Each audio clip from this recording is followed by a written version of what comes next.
is a big number. We have had, this is now 17 graduates just since January, okay?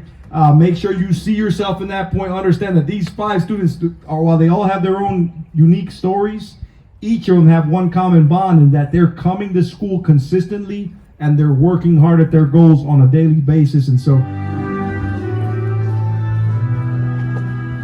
graduate Aiden Wayne Harrold,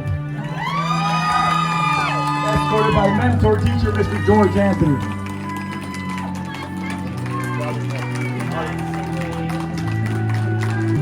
Graduate Jeremiah Cuatro Chapa Jr., escorted by mentor teacher Ms. Gigi Beza.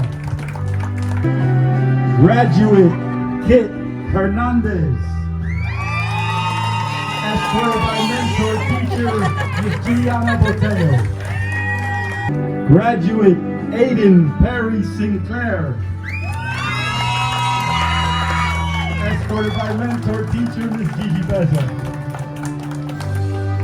And graduate Jose Gonzales IV, escorted by mentor teacher Mr. George Anthony. We were actually in the lounge right now, us teachers, and we were talking about what an amazing group this is. Like he's not exaggerating at all in that all of these kids came to school often. They worked very hard, and one of the most important thing about all of these kiddos is that they met their goal every single day. So sorry, Miss Jones, my hair's not full. But I just want to thank everyone here at Crossroads for giving me the opportunity to, live a little more than what I used to before here. So that's all.